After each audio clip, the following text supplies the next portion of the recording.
Crypto is evolving way too fast. Even crypto education from 1 year ago is ancient today, and no modern guide is properly helping new users onboard into the space. Listen, if you're brand new to crypto, or maybe you've been in it for a while, but it's still not clicking, this video is going to cut through all of the noise, all the outdated explanations, and get right to the most important information that you need to master your navigation skills in the crypto space. If you stick with me until the very end of this video, I promise that you will see crypto in a brand new way. And I will also recommend to you the safest way to store your crypto, away from thousands of scammers and hackers. And the crazy thing is, not a lot of people know about it. My name is Vic. I've been in the crypto trenches since 2020. I've worked with brands like Kraken, Exodus, and over 100 more. And when I was starting my crypto journey, I watched dozens and dozens of YouTube videos trying to piece together this entire industry. And I wish that I had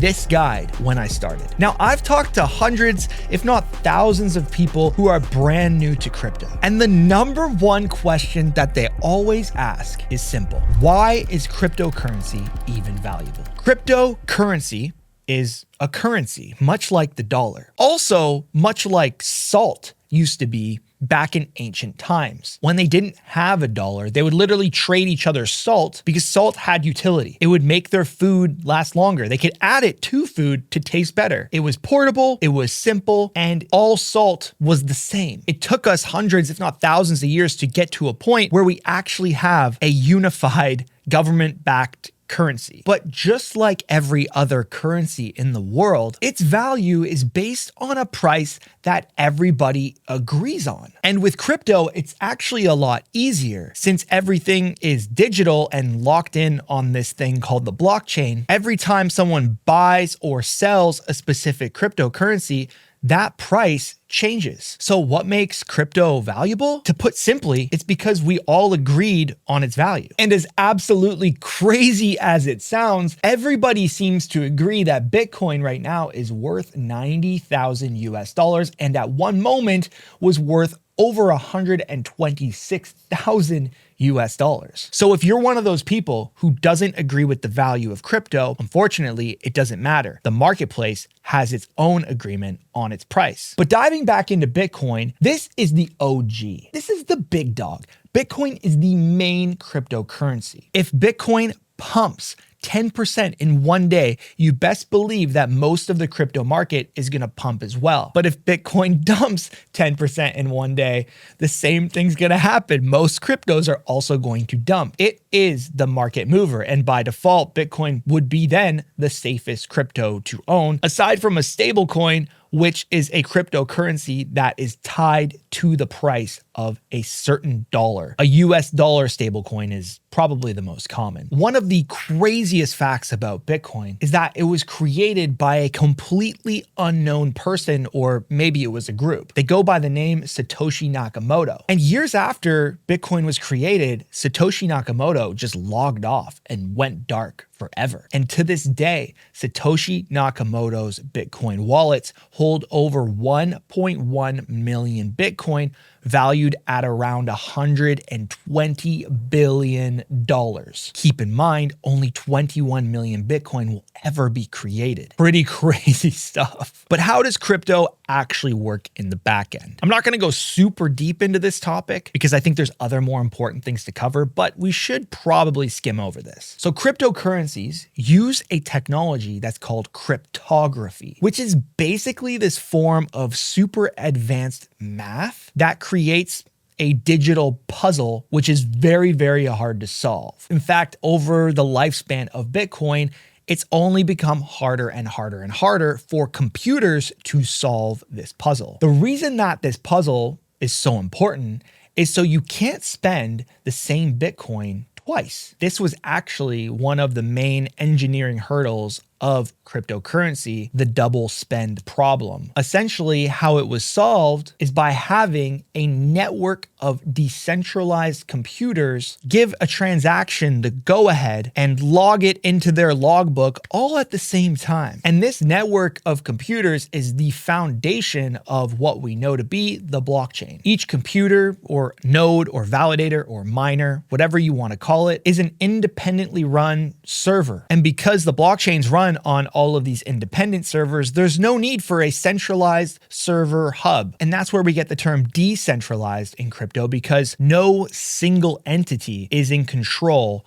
of all of the computers. Now, the benefits of the blockchain are pretty apparent. It makes it so crypto coins or crypto tokens can be moved quickly, cheaply, and without a middleman in control of the funds. In contrast to how a bank works. Now, a bank uses dollars. A bank has a centralized server that they control, which keeps the details of your bank accounts on record. And if you want to move money, you need their approval. Even if you want to accept money into your account, you need their approval. In fact, if you try to move too much money or accept too much money at a time, they can deny your request or they can hold the funds. With a blockchain, you can't do that. No one's in charge. But because of that, there is no customer support. If you make a mistake on the blockchain, too bad. So we've talked a lot about Bitcoin, but it is not the modern way to use crypto at all. But there's a lot of details that we can extract from Bitcoin in order to understand all of the different, more modern cryptocurrencies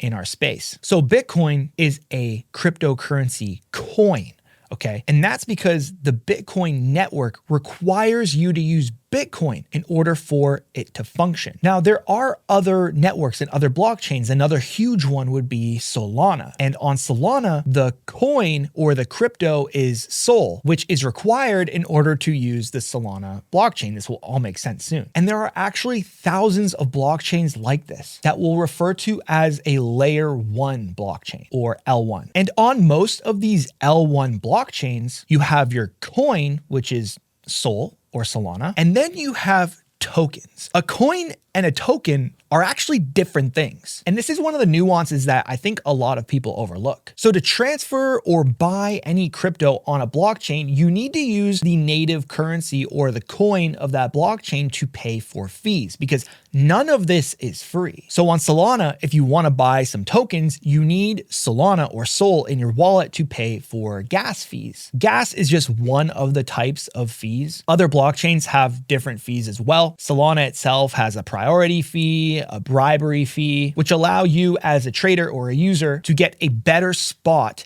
in line when a lot of transactions are trying to be processed on the blockchain. You can just pay more in order to get a better fill of your position. But without Sol, you can't do that. You need Sol in order to transfer tokens. And the difference between a coin and a token is that a token is basically like a liquidity pool or a group of money on the blockchain that has a label. So here I am on a website called Axiom, which is used to trade Solana tokens, and I'll go into this a little more later. And all of these are essentially just liquidity pools with a label. So if I look at this token in particular, I know nothing about this token, by the way, you can see that there's $78,000 worth of liquidity in this token, meaning that $78,000 worth of Solana has been traded for that token. And this bucket of currency is traded within its own little ecosystem of the amount of Solana in the liquidity pool and the amount of tokens available to be traded. And this balancing act of the two determines the price, the market cap, and the entire health of that specific token. But you can see that that token is completely irrelevant from Solana. And the only required factor here is the foundational currency on the chain, which is Solana in this example, because you need Sol to pay for gas, you need Sol to buy the token, and it's on the Solana network. So you might be wondering, who are we paying these fees to? Well, remember how I explained all of the different computers that are on the network? They are the decentralized server. Well, whenever a group of transactions gets confirmed as legitimate, the first computer or node or miner to figure it out is typically the one who gets a reward from the blockchain from all those transactions. That reward is built from the fees that you pay for the transaction to even happen to begin with. So the fees that you pay are going to the nodes that run this decentralized server. Now, one pretty advanced nuance to note is that if 51% of these nodes teamed up, they could actually do what's called a 51% attack and start to validate transactions however they want to, even if they're incorrect. This is called a 51% attack, and it's much more common to happen on a small network with not that many nodes. However, there's a lot of drama right now around Monero, which is a privacy coin, and some of the mining pools on Monero, which have essentially acquired about 50 or more percent of the network. And some speculate that there could be a 51% attack in that situation. I'm not saying don't buy Monero or don't hold Monero. I'm just giving you an example. So if Bitcoin is like the OG, it's like the Microsoft 95 of crypto, then Solana is like the Apple. It's like the current iOS of the modern crypto landscape. It's the perfect example of a blockchain that's super fast, like nearly instant, very secure, very cheap to use. The fees are almost free. They're pennies. And it's very reliable at this point in time. I remember a few years ago, Solana went offline a handful of times in about 2022 or 2023, but their developers are so active that they resolved most of these issues. And Solana was actually the blockchain that Donald Trump launched his own meme coin on. So you got to think about that. Solana really is, at this moment in time, the heartbeat of the crypto culture. There are millions of developers, millions of traders, and millions of tokens have been launched on the Solana blockchain just in the past couple of years. Retail traders that I talk to every single day focus their efforts on trading on Solana. However, this wasn't always the case. In fact, it was only a few years ago that Ethereum was the cool kid on the block. But Ethereum, in comparison, is much slower, much more expensive to use than Solana, and this made retail traders move over. Now, other similar layer 1 blockchains are Tron, BNB, which is the Binance chain, Sui, Cardano, and there are so many more. In fact, if you ever want to deep dive into what the biggest cryptocurrencies and blockchains are, you can go to coinmarketcap.com. It's a highly trusted website. And in most cases, if you're getting links to any project, I would probably get them from CoinMarketCap and not Google or something. But you can go and you can see all of the top blockchains, all of the top cryptocurrencies in the world. You can also go by ecosystem. So I can go by Solana and only see Solana tokens. I can go to Ethereum and only see Ethereum tokens. I can come up to the top and I can go to categories and start looking through all of the meme coins that have a large market cap and are listed on CoinMarketCap. So it's definitely a great backbone resource to use in crypto. I have no affiliation with them. It's truly just a resource that I trust. But one nuance is that a project has to get listed on CoinMarketCap in order to be there. So not all your meme coins or smaller tokens are actually going to be on CoinMarketCap. It's mostly for the larger, more legit, more long-term projects. So far, we've talked about layer 1 blockchains, but there are something called layer 2 blockchains. And most layer 2 blockchains are actually built on top of Ethereum because, as I mentioned, Ethereum is slower and more expensive than Solana. However, it has way more liquidity. There's way more money on Ethereum than Solana. And because of this, developers are able to create their own blockchain that focuses on speed and cost, but still leverages the liquidity and security of Ethereum as a bottom layer. Typically, how this works is the layer 2 blockchain will bundle up a bunch of transactions and then send them as one to the layer 1 transaction and consolidate back on the main layer 1. This gives developers the ability to create their own unique or purpose-driven layer 2 blockchain, maybe for real world asset coins or maybe for some AI usage without having to stress about the security and the liquidity because they can just tie into Ethereum and consolidate all their transactions there and settle all of their transactions on Ethereum. One of the most popular layer 2 blockchains is called Base. Base is actually the official blockchain of Coinbase, which is a publicly traded centralized exchange. I think it's ranked the number 2 centralized exchange in the world. And with infinite resources and incredible developers, they still chose to create a layer 2 blockchain on top of Ethereum, which tells you a lot. So now that we've condensed years of theory into just a handful of minutes, let's now start talking about mechanics and how you can navigate the space properly. So when you own cryptocurrency and you hold it yourself, this is done using a digital wallet. And what this is called in technical terms is self-custody, because you have to think of the digital wallet as a bank account that you are the owner of. If you have a bank account at a bank, they actually own your bank account. It's just a medium to transact with them. But with a digital wallet, you control everything about it. There's no one else in charge in the back end. And what's crazy is you can make as many wallets as you want on as many blockchains as you want. There are no monthly fees. There are no minimum balances. There's no limit on the amount that you can actually send at a time. But the nuance is that a Bitcoin wallet can't hold Solana and vice versa. These wallets are specifically designed for that specific blockchain. And there's actually different types of wallets on specific blockchains that have better technology, better security measures, and so on. One super important detail to note is that if you were to try sending Bitcoin to a Solana wallet, that Bitcoin would literally be gone. Like it would enter a void and disappear forever. And believe it or not, there's estimated to be about 3 to 4 million Bitcoin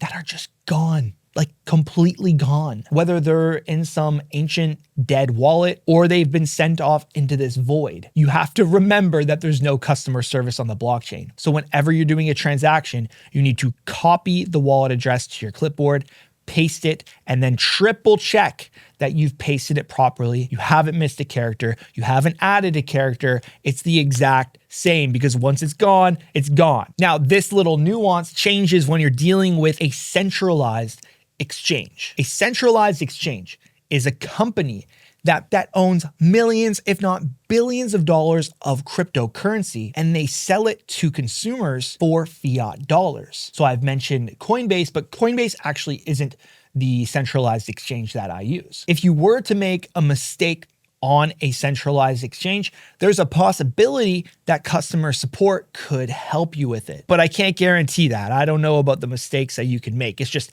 now you're dealing with an actual company who owns a ton of resources and controls them versus a blockchain that is completely unmanned. Another nuance about wallets to keep in mind is that a Solana wallet can hold Solana as a cryptocurrency, a coin, and it can hold the tokens that are within the Solana blockchain. So when I went over that chart and the liquidity pool on Solana, I can hold that in a Solana wallet along with Sol, along with any other Solana token that I want to buy. As long as the wallet's made for Solana, I can hold Solana and the tokens. So how can you actually get your hands on crypto? How do you buy cryptocurrency? Well, this is where a centralized exchange comes in. Now, it's very important that you pick the right centralized exchange. This is because in 2022, the second largest centralized exchange in the entire world, known as FTX, was exposed for taking billions of dollars of customers' funds and investing it into a ton of risky startup projects, most of which actually failed. And when they were exposed,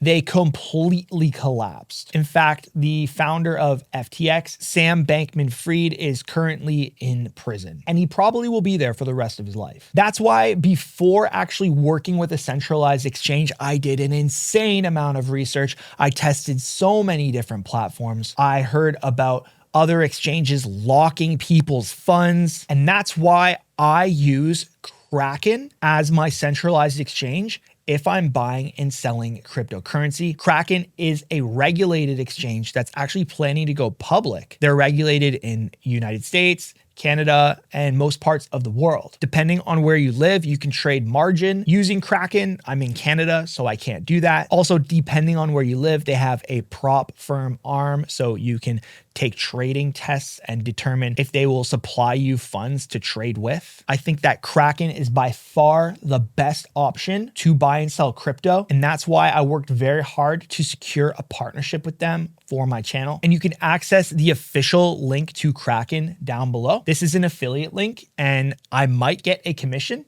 based on your trading. If you want to support my work on this channel, I would definitely recommend using that link. It's also a very secure link. And depending on when you're watching this, there might be a sign up bonus and promotion attached to signing up with my affiliate link. So this is my Kraken account. I actually have like $2 in it because I just like to keep a little bit in it for fees. But once you're verified and you're signed in, I would recommend that you go to Kraken Pro, which you can access in the top corner right here. And just by clicking Kraken Pro, the reason we use Kraken Pro is because it has better tools for trading and also better trading fees. Once I'm on Kraken Pro, I'll come over to deposit. I'm gonna click on Canadian dollar because I'm Canadian, and I'm gonna choose the best deposit method for me. I know that Interact e-transfer is by far the best deposit method that I have available to me. So I'm just gonna send over $10 for this example. And I just did all the banking stuff on the back end. I'm not gonna show that, but boom, deposit initiated. And when I refresh, it's that simple. $10 added to my account. Now I have $12.77. I'm going to come up to the trade tab right here. And this is a totally custom interface that Kraken has available that you can trade on. I'm going to actually create a dedicated Kraken tutorial quite soon, so you understand all of the mechanics and this entire software. Now, none of this is financial advice. I'm really not trying to recommend that you buy cryptocurrency or which one to buy, or I'm not telling you that it's going to go up or down or anything like that. I'm really just trying to show you the mechanics of buying it safely. So up in the top corner, it says BTC USD. This is the pair that I can currently trade on my screen. However, I want to switch this over. I'm going to go Sol and I'm going to go CAD. So now this is going to allow me to swap between Canadian dollars and Solana, which is what I want to buy. So what I'm going to do here, just for a quick buy, is I'm going to switch limit over to market price. So it's going to buy whatever the market price of Solana is in that moment. I'm going to put in the amount of dollars that I want to spend. So I brought over $10. So I'll buy $10 worth of Solana here, and then I'll just hit buy Sol. It says here, based on my profile, this order is unsuitable for me. I disagree. I'm just going to submit order anyway. And right here at the bottom, you can see trade is executed. So if I come back over to the home tab, I can see now I have Solana that's worth $10 and I have Canadian, which is worth $2.73. So it cost me like 4 cents in order to actually make that transaction. Not bad. So there's this common saying in crypto, not your keys, not your crypto. Simply put, if you keep your cryptocurrency on a third-party platform, even a very trusted centralized exchange just like Kraken, you're actually not in control of your crypto because it's not in self-custody. It's still in a Kraken-based wallet. Now, I've talked a little bit about wallets so far, but let's get really specific about them. There are 2 types of self-custody wallets. The first type is a software wallet, and the second type is a hardware wallet. The main difference between a software and a hardware wallet is that a hardware wallet holds your cryptocurrency's private keys, which is basically the access code to your coins, completely offline, where a software wallet keeps it on your computer. Now, as you can probably guess, a hardware wallet is much safer than a software wallet. But a software wallet is much more convenient than a hardware wallet. So it's best to utilize both. Now, one of the most popular software wallets on the market, especially when it comes to Solana, is Phantom. Phantom is a mobile app. It's also a browser extension. I have my Phantom right here. And this doesn't just work with Solana. It works with Bitcoin. It works with Base, that layer 2 on Ethereum. And it's a very simple to use wallet that you can sign up and get for free. I'll put the link down below so you know you're getting the actual safe Phantom wallet. So this is what the Phantom wallet looks like when I set it up. I can click on receive, and then I can copy right here, which is going to give me my Solana address. And if I come back over to Kraken, I can click withdraw, click Solana, go to add a withdrawal address, paste my wallet address, give it a nickname. And once I verify this address, I can now send my Solana to my Phantom wallet or any Solana wallet at all. Again, I just want to make sure that this wallet address is copy and pasted exactly perfectly. So that's how you move your crypto out of Kraken into your own Solana wallet, very simply. So one nuance you need to know is that when you create a Phantom wallet or any other wallet, you're going to be given a 12 12-word recovery phrase. This is essentially your username and password to the blockchain. So write this down on a piece of paper. Do not store it on your computer or any digital device, and keep it completely offline. Because if you were ever hacked and someone got a hold of these 12 words, they could literally steal all of your crypto. This is a very important security feature with crypto wallets. So make sure you understand the recovery phrase and just store it offline. You're good to go. So a software wallet is convenient because you have it on your browser, you have it on your computer. It's just, you type in a password and you can access it and use it, and it's nice. But if you were ever hacked, if scammers ever sent you a coin that auto drained your wallet into their wallet, which happens, like this happens. In fact, you can watch an entire guide on how to avoid hackers right here. That's where the software wallet has its risks. You don't want to be keeping all of your crypto in your software wallet. I would only personally keep the crypto that you trade with on a day-to-day basis in that wallet, and keep the majority of your crypto in a savings account-esque wallet completely offline. Now, I talked about Axiom as well earlier, and Axiom does have wallets built right in. If you go to the portfolio tab, you can manage all of your wallets on Axiom. So you can use Phantom, you can use Axiom, and these are good software wallets, which are good for trading, but are not good for storage. Now, as I promised, I'm going to tell you about the most secure way to store your cryptocurrency. And I have an entire video breaking down a ton of different hardware wallet choices right here. And the winner of that video was actually Trezor. Now, at the time when I dropped the video, Trezor had the Safe 5, but now Trezor has the Safe 7, which is a brand new hardware wallet and solves for many of the issues that I went over in that tutorial. So I'm super excited that Trezor has dropped the Safe 7. A Trezor hardware wallet, in my opinion, is the safest, most user-friendly hardware wallet on the market. And bro, I know hardware wallets. These are all the hardware wallets I own. Actually, I have more now because Trezor sent me a Safe 7 as well. That's not in this stack, but this is all my hardware wallets.